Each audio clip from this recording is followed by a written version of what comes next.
Odds are you never heard of the U.S. Agency for Global Media. It's made up of 5 U.S.-funded international broadcasters, including the Voice of America, and its audience is 350 million foreigners a week in 70 languages. So you might ask why President Trump's pick for head of that group, Michael Pack, got the axe minutes into the Biden administration. We recently asked him. You were quite possibly the first Trump administration person fired under the Biden administration? I was. I got a call from the then President Biden's office 20 minutes after the inauguration saying if I didn't resign by the end of the day, they would fire me. I was told, and Politico reported, that that was the first foreign policy decision of the Biden administration. So that's kind of an honor to be given that kind of importance. What do you think made that so important, to get rid of the head of an agency that most people have never heard of?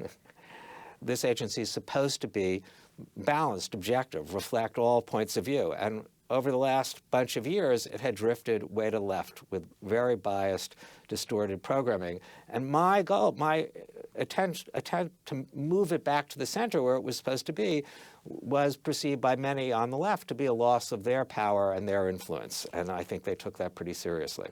Can you give a couple of examples of programming that you think unfairly leaned too far left without any balance? Well, one very notorious example is there was a piece that ran on the Urdu service, which is supposed to be targeted to Pakistan, but was really all in English with Urdu subtitles. And it was essentially a repackaged Biden ad. It appealed, it was Biden speaking. Your voice is your vote. Your vote is your voice.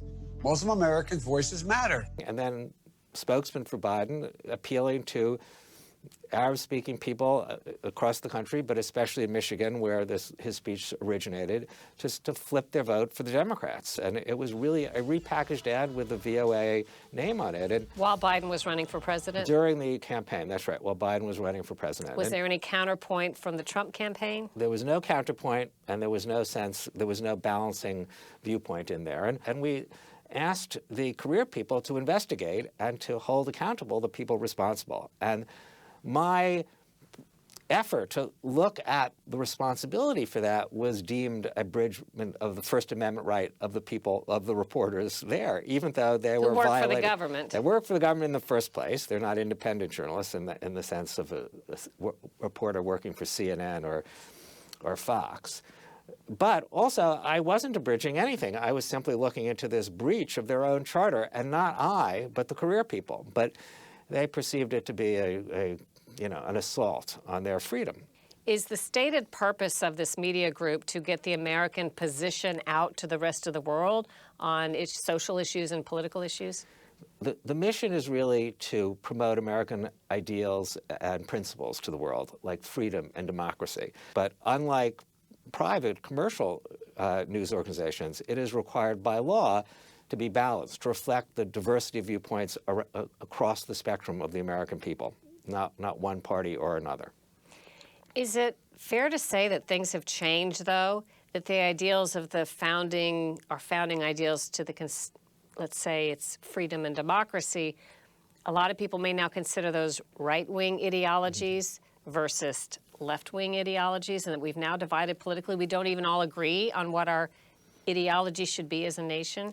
I think that is a challenge for this organization. I think during the Cold War, there was still a consensus of what principles Americans believed in. But I agree with you, Sharyl, that given the fact that that has frayed, if not torn, during this period, it's very hard for this agency to know what principles that it is representing. What's the lesson in all of this, if there's a takeaway? Well, Sharyl, I come away from this feeling it is very hard to reform agencies. I mean, this agency is small by government standards, 4,000 people.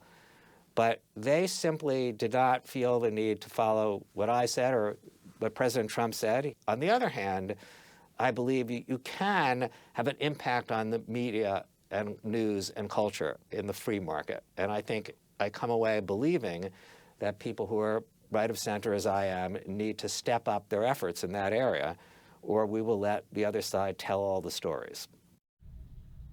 The U.S. Agency for Global Media has an annual budget of about $850 million a year. making it one of the largest media organizations in the world.